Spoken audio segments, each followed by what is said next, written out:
So, hey everybody, I'm Jan Erickson from Stepping Aside, and welcome to Correspondences for Work and Magic on Monday, the 30th of August, 2021. Well, we're almost to September. Yay, I guess. I don't even know anymore. It's like, oh, fear the passage of time.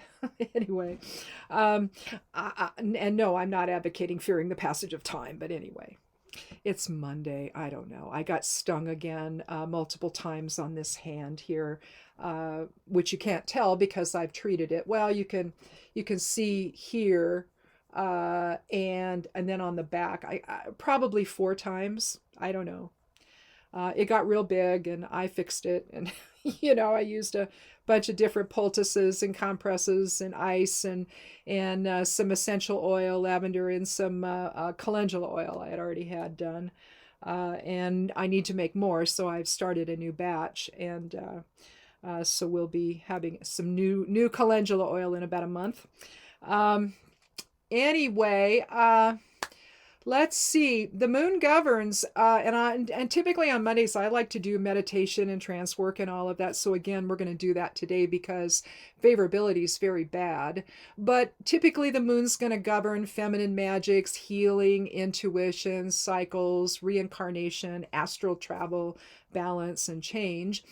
Magical correspondences to work with on Monday. The elements water, the colors are silver and white. Crystals, pearl, moonstones, selenite, beryl, marcasite. Sandalwood, camphor, aloe, and myrrh are the resins. Almond, mugwort, which you might want to work with today. Burn some in a cauldron or have a smudge or something. But it's nice to have a little bit burning. When you're entering the trance state. It helps. Some moonwort, yellow ranunculus. Oh, and I finally have moonwort. I don't know if I showed this to you guys, but this is moonwort. You can see the seeds inside, but it kind of they look like the moon. But these are very, very cool. They make noise. The seeds make noise when you shake them.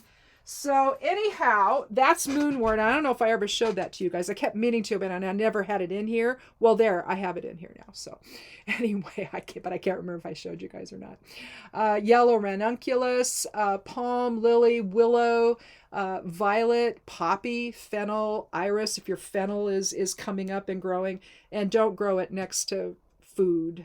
It impacts the volatile oils impact, I guess. I had no idea. I had it planted around stuff, and I don't know. That's just what they say. I don't know if it's true or just an old wives' tale, but anyhow, we moved all of it.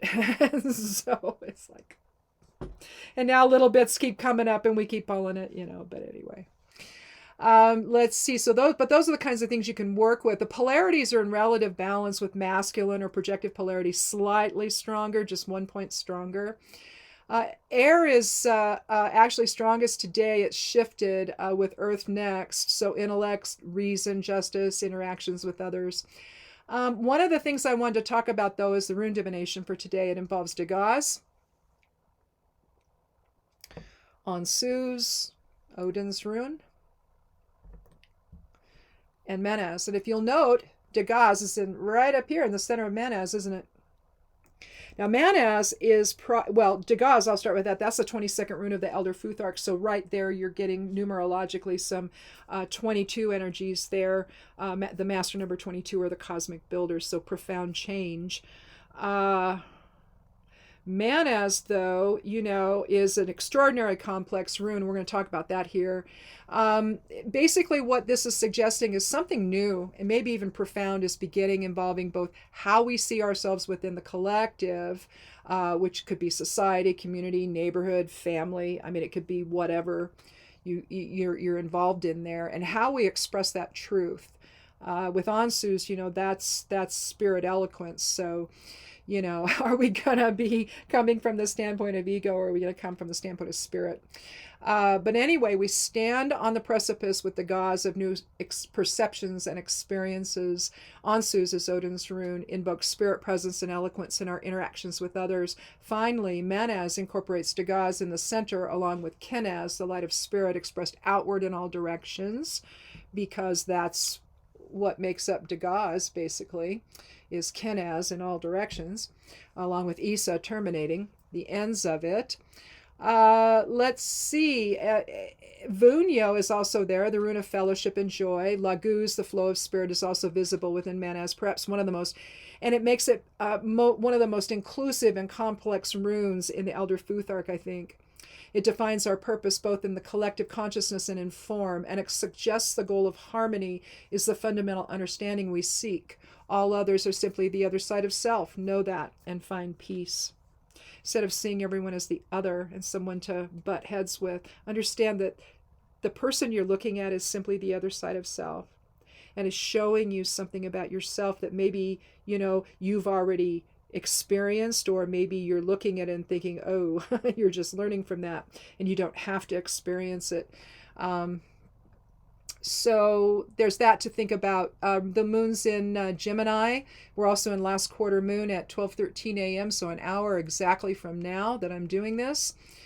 Let's see, 6th mansion of the moon, Aithaya, is active, good for hunting, attacking cities, revenge of authority, destroys harvest, prevents doctors from healing. So we got a lot of, issues there with that, influencing things. Maybe not necessarily in a positive way. Our numerology today is 3, so creativity, balance, optimism, and generosity. So here's what I suggest with the magical options today. With the current favorability, inner work is recommended, as always on Monday. With healing, mind, body, and spirit, the focus, use a meditative or trance state to bring your attention to above the earth and offer healing to all who wish to receive. And again, you can burn some mugwort to help you do that. If you practice Reiki, though, I'm a Reiki master, use the distance healing method, because you will know that. Whether you're a Reiki master or just you haven't gotten to that point, you still understand the concept of distance healing and that it works. But use it to visualize perceptions and physical issues as already healed. Bathe the earth in whatever color resonates and visualize others in your astral tribe assisting you in the effort.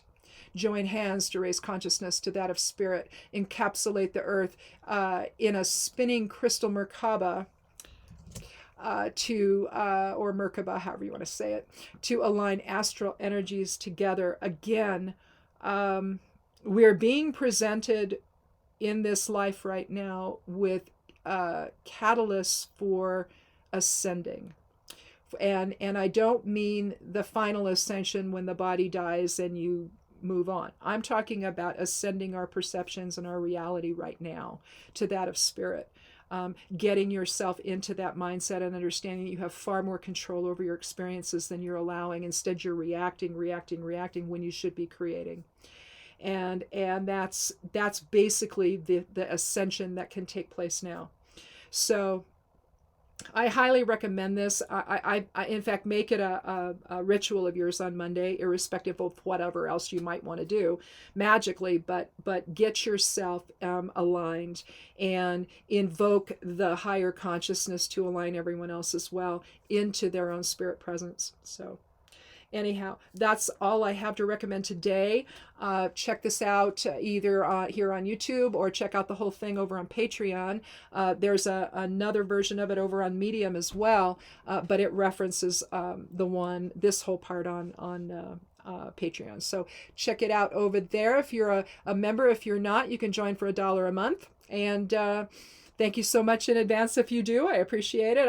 I do that just to defray some of my blog costs over at Stepping Aside. Believe it or not, if you have a blog, you already know this, or a website, that costs money.